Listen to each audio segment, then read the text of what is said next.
Everybody. Happy Monday morning. All right, as usual, there's like multiple big stories in here, a couple of small things. And then you guys have been asking me about some of the products that you've been sending me off of my Amazon wish list. But you guys are asking, does it really work? Does the product work? So I'm going to start including, other than recipes, a few items that you guys have sent me, and I'm going to show you how they work, and you can decide for yourself if they work or not, okay? So let's just jump in and cover what we have for today. Let's get started. Let's go. So I'm starting off by throwing this picture in because this is one of those sunset pictures where you turn around and you go, wow, wow. So I just snapped it really quickly to show you what the sunsets are looking like on my property right now. It is very cold here in the 20s. I'm not enjoying it.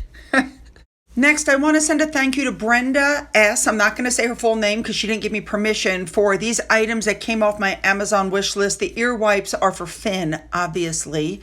And then a few other small items I wanted. Thank you so much. All right, let's move on. All right, moving on. Going back to the Paley Awards, there are a few more pictures came out that make me question what was really happening there, because Oprah got called up on stage. We already know that she gave a little bit of speech. Then you look at pictures like this. Everybody that we saw at the beginning is up on that stage, but not Meghan Markle. So the question is, why wasn't she up on that stage with everybody else? Well, there are some thoughts to that. A couple of people are saying that they didn't have her up there because they knew that if she was up there, she would take all the attention, and they didn't want that.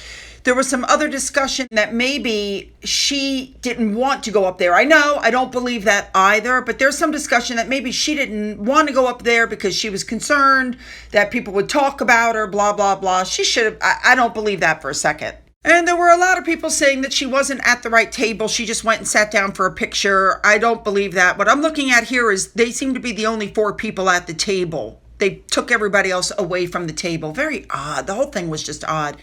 And on a sadder note, Steve Mensch, who is the president of Tyler Perry's studios, was piloting a plane. He crashed and he passed away. He is originally from Fayetteville, Georgia, and the whole thing is just very sad. So my deepest condolences. All right, let's move on.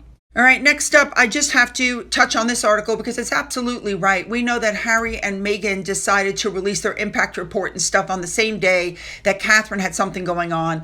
And it was put in the article that the Sussexes know perfectly well that there's an intense media interest in anything they do. And even though they are, there's a rift in the royal family that they caused, they are still members of the royal family. And they know that the King and Catherine are recovering from cancer. And so the timing of the message sends a message which is far from friendly. I happen to agree. In my own personal opinion, in case anybody's noticed, every time they pull one of these stunts, they get less and less attention because people realize what they're doing. It's taken some time, but people are just sick of them. I mean, it's just like the Diana Awards. The event was taking place on the 5th. So William did a written, something for the Diana Awards, but not Harry. And Harry did a video message, which, by the way, dropped just hours before the Christmas Carol service. That was done intentionally. He's like so pathetic at this point. People are just like, I don't think he realizes what a laughingstock he is. Let's move on now to what happened with the documentary. Now, I told you guys, and I've shown you the documentary that my husband was kind enough to translate from German to English for me. And in the documentary, one of Meghan's neighbors said Harry is an asset to the neighborhood. Meghan is not. That neither one of them takes a invitation. They don't show up. They don't participate in neighborhood things. And both of them, the articles are saying now, feel that the show is another one-sided takedown of them, and they all just want it to stop. Now, that really irritates me. They think that's a one-sided takedown. What do they think their constant attacks on the royal family are? The royal family can't respond. That has been one-sided attacks on them for 4 years now. And they have, as Meghan said about her mother, they have stood by in silent grace and said nothing.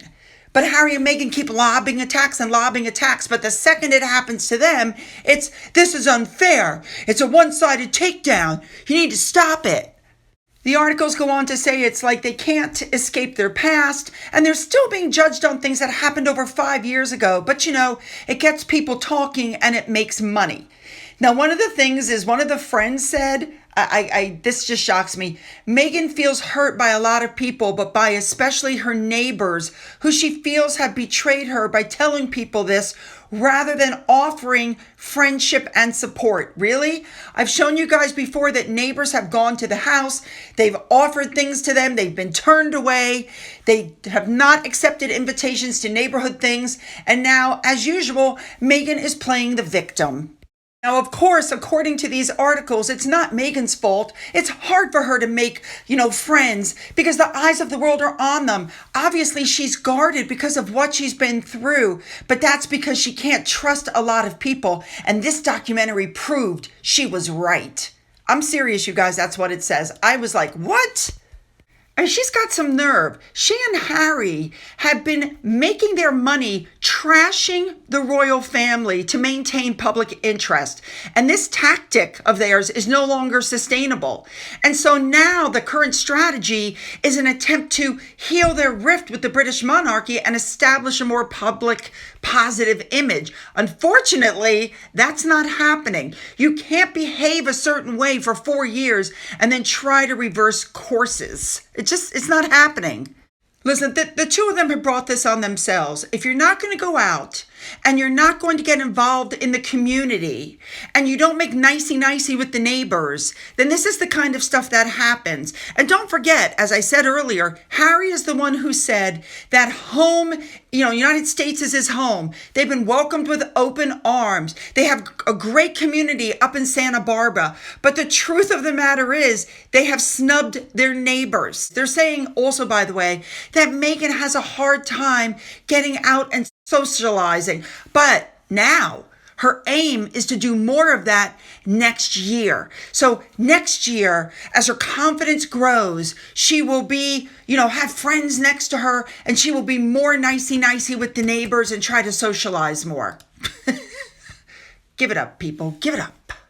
All right. Now I want to end the news stuff with this article that recently came out saying that ex-servicemen are growing tired of the Invictus Games, and Angela Levin apparently spoke to some of them, and they say they will not take part unless Prince Harry comes without Meghan Markle, that they're sick of the Meghan-focused Invictus Games, that the games are all about Meghan Markle now, and they're sick of it.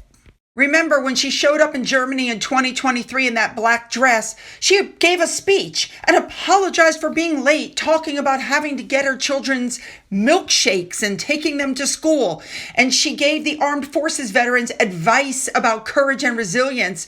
And then she walked in short shorts and flip-flops, and she led out of time march for a military parade.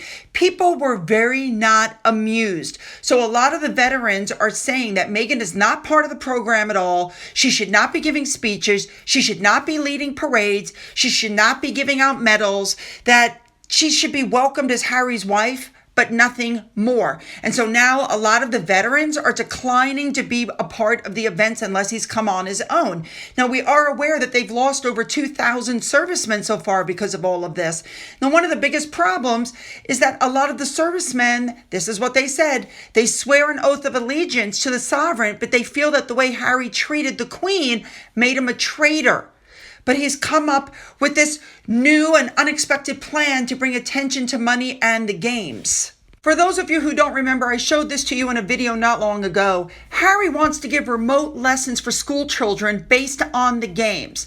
Now, they're saying this compromise of educational resources about the tournament's history and purpose aimed at students from kindergarten to grade 12 shows inclusivity. But actually, is it really appropriate to show small children badly wounded men and women? I don't think so. Does he tell the children about his prolific drug abuse? No, I doubt it. I have a feeling that Harry is trying to follow William, as I told you before in my last video, because the Earthshot Prize is in the schools. But that's because they're asking those kids to come up with ideas to help the environment. It's got nothing to do with William. It's about the Earthshot Prize. So it is being confirmed that about 2,000 ex-servicemen have left the Games because they're saying it has lost its original meaning. It was supposed to be a route to help supported, wounded, injured, and sick service personnel and veterans, and instead, Meghan has turned it into her own personal fashion show. Meghan's turned it into the I'm part Nigerian thing. Over and over and over, it's Meghan, Meghan, Meghan, and people are sick of it. It's not what it was supposed to be. All right, let's look now at my product.